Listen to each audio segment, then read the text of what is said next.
Hey everybody, my name is Robert Pierce, and I'm here to talk to you a little about camping safety. So when you begin planning your trip for you and your friends, there's a few things you need to consider. Having the correct gear, minimizing black bear exposure, and fire safety. All three of these things are crucial to you making it home safely to your family. So let's talk about gear for just a moment. One thing you need to consider whenever you're purchasing your gear is what season are you going to be camping in. This is important because a lot of gear is rated at certain temperatures. You want to make sure that you have a sleeping bag, for example, rated at -10 if you're going to be sleeping in -10-degree weather. Because if you have something like a 30-degree sleeping bag, you're probably going to catch hypothermia. And that's going to lead to a disastrous experience, which you might not survive. Another thing you need to consider whenever you're planning your trip is how far out away from civilization are you going to be. This is important because you may not be able to haul all your water in with you. If this is the case, you need to find the closest water source and bring a water filtration device.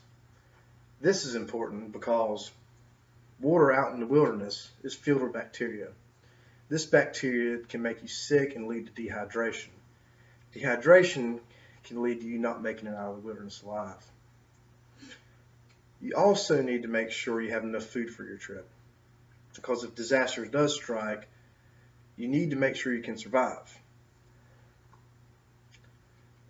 Another thing you need to have is sturdy boots and good wool socks.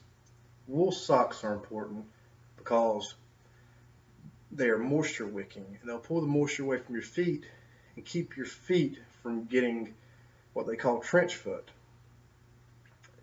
Trench foot can actually lead to you having to have your foot amputated, but most of the time, as long as it's caught early enough, that's not a problem. One very important piece of gear you need to have in your pack is an emergency kit. There's all sorts of small packing lists for emergency kits all over the internet. You can also purchase pre-made emergency kits. This is also a safe route to go also. They include a few things such as waterproof matches, duct tape, little odd and end things that you may need. All right, let's move on and talk about minimizing black bear exposure. A few things you need to consider whenever you're trying to minimize black bear exposure is the fact that black bears are mostly harmless. As long as they know you're there, they're not going to bother you. So while you're moving to your campsite, you want to make sure you make noise. Now, I'm not saying scream and yell like you're dying, but enjoy yourself, Sing a song or clap your hands. Just have a good time. Move as a group. That's another important thing you need to do.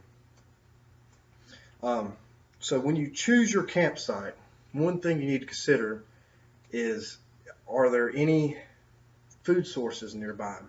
Because if there's a food source nearby, there's probably going to be bear activity in that area, because a bear's diet actually consists of 70% fruits and nuts. So this is something you need to think about whenever you're choosing your site. And once you choose your campsite, you need to hang your food up. This is crucial here. You need to find a good tree with a limb about 20 foot off the ground, about 100 meters away from your camp, so that you can take a rope, tie it around your what they call a bear bag, tie the other end around a rock, throw it over the limb, pull it up, you're good to go. So anyways, let's move on and talk about fire safety a little bit. A few things you need to consider whenever you're thinking about having fires, if you can do without. If you can do without a fire, do without, because fires have devastated our wildlife and our wilderness. So if you can go without, go without. If you must have one, build small. A small fire in a fire pit, surrounded with rocks, away from low-hanging limbs. That is the safest route to go, and that will minimize the risk of a wildfire starting. After you're done with your fire, douse your fire. Make sure you pour enough water on there that you can stir it and make sure the fire's properly out. Feel in the ashes, make sure there's nothing warm. And before you leave your campsite, walk around the perimeter and make sure that no embers have floated away and are smoldering. So in conclusion, I've talked about having the right gear for your trip, minimizing black bear exposure, and fire safety. These three things, as I said before, are crucial to you making it home alive and safely.